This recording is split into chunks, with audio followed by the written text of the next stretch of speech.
Hi, welcome to Rethink by Human Inc. Today, joining us is Rohit. Thank you so much for joining us today, Rohit. My pleasure, Chris. Yeah. It's a great pleasure. As you know, we have always good conversations, so I've been really excited for you to come over and visit us here at Human Inc. Thank you. One of the things I was curious to kind of hear from you is we've seen this COVID disruption of plans for every company. Certainly, we felt it here. We had big plans for the year, big targets, and all that exciting stuff.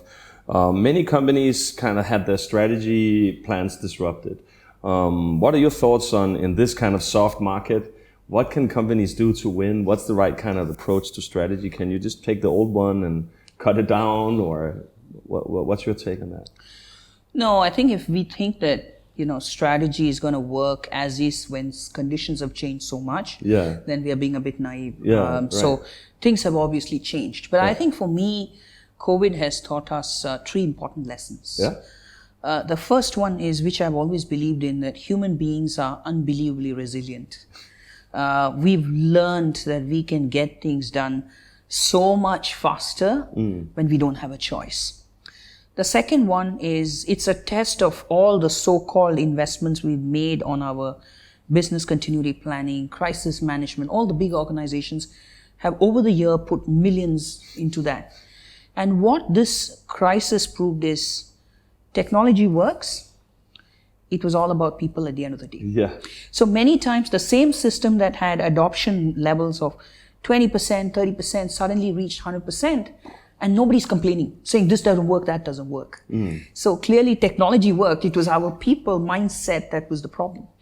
The third one is, there is a joke that's flying around in WhatsApp, right? That COVID accelerated digital faster than most CEOs and most boards did. I've seen that. Because of the situation that there was no more a question of the board, the regulator, the management being on different wavelengths. They all had to be on the same wavelength. So in a way, COVID kind of flattened the egos and just made everybody go towards one direction, which is, how do we make the experience for the customer much easier and make it digitally enabled. So we've had this very kind of fast nudge for change through COVID. It has taught us a lot of things in terms of how fast things can get done, getting everyone on the same page, and that the people is in a way our key barrier/opportunity. From a strategy standpoint, you mentioned a bit about customer experience and potentially innovation, I would say. How do you see the role of innovation to win in a market where revenues are down?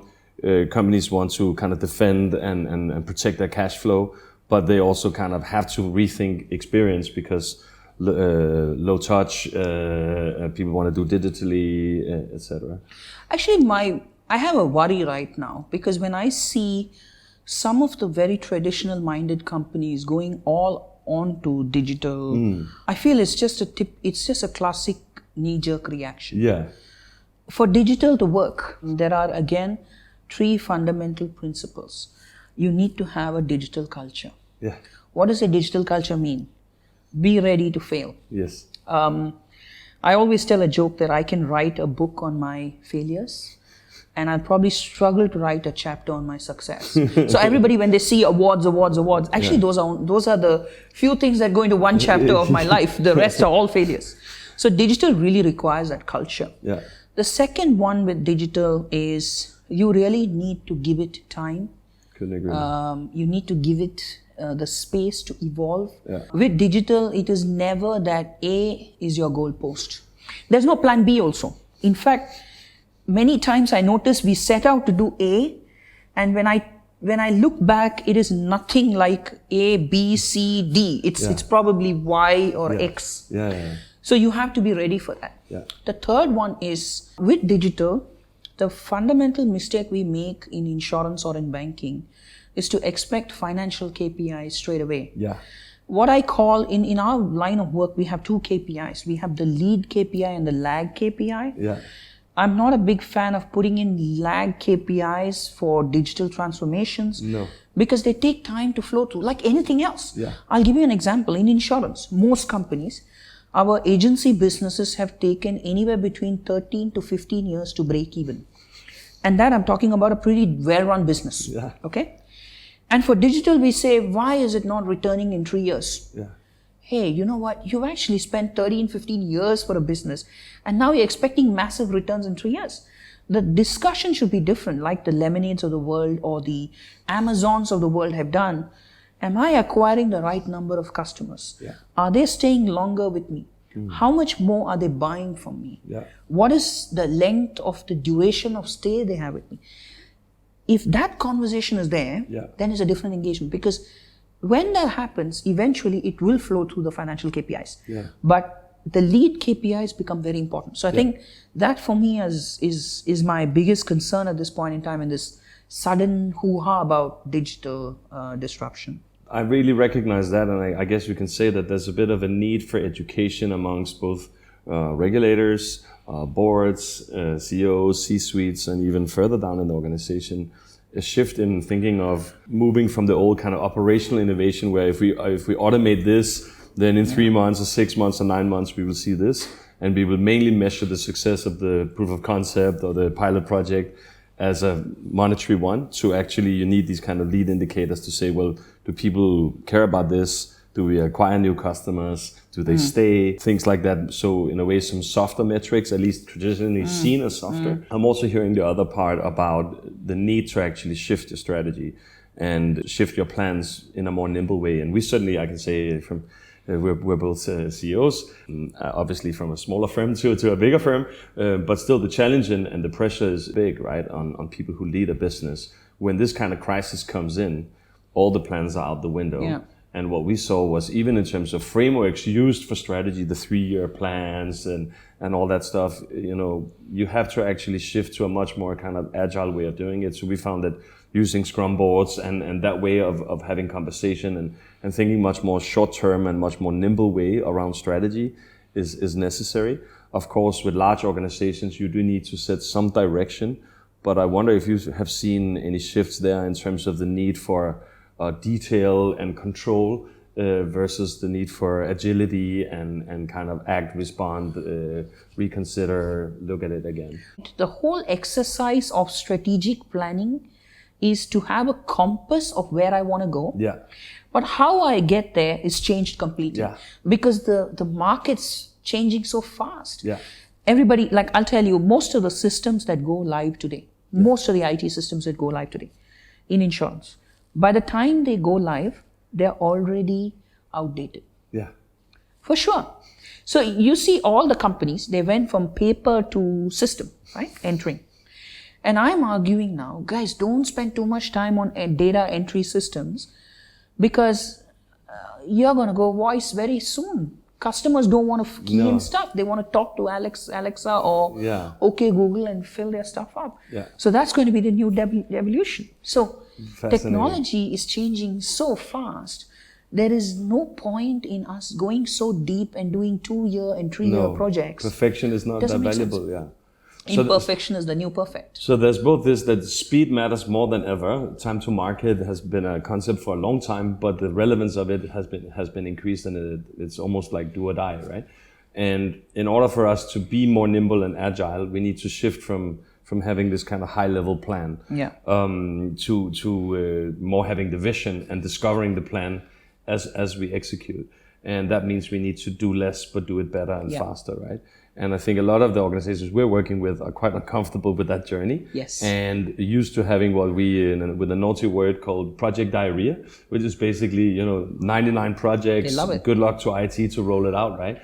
And so the fight for resources and the fight for priority becomes even more brutal when you need to get down to But this is where, to your point, if I may add, please. This is where sometimes the grass is greener on the other side. Yeah. I wish I had your role and you wish you had my role, because I'm sure, a bigger CEO, you have bigger balance sheet, but a smaller CEO, I just sit around the table, discuss things, and things move. Yeah.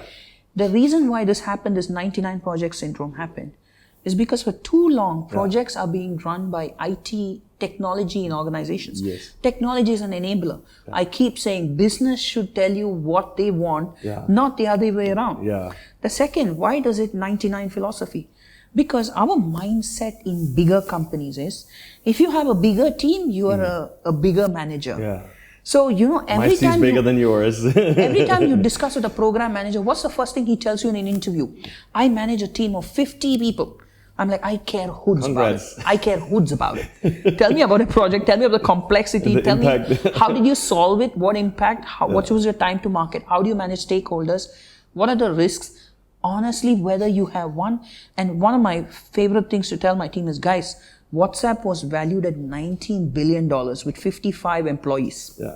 So, frankly, the world has changed a lot. The value creation has changed.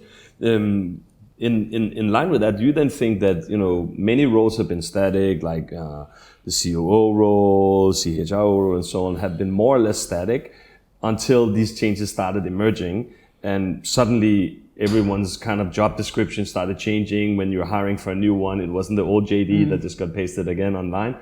But the CEO role has, to some extent, maybe been more static. But is it changing now? I'm hearing roles like Chief Engagement Officer, Experience Officer, what's the E? I'm not sure. Do you think the CEO role is changing? If so, what have you maybe seen from your own experience? I actually like what you said, Chief Engagement Officer. It's probably a very right explanation of my role, if you ask me. Yeah. Because as such, I am someone who likes to get my hands dirty.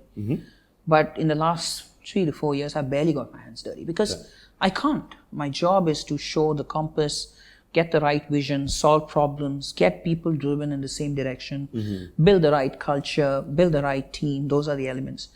To your point, has it changed? It's changed a lot. It's changed across broadly 4 dimensions. Yeah. Dimension 1 is, I think CEOs are more and more realizing that experiential engagement and learning has become super important.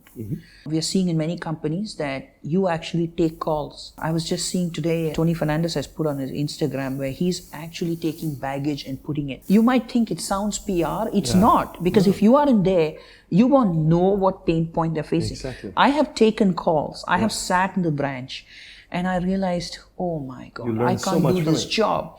I just sat in a branch for one day once. And suddenly I realized the poor lady who's doing that work has to shuttle. So we think we gave them all the systems. But the guy, for one request, had to shuttle between 4 systems. And she was doing it so seamlessly. Tuck, tuck, tuck, tuck. I was like, okay, it's going to take me a few days to train, to get this right.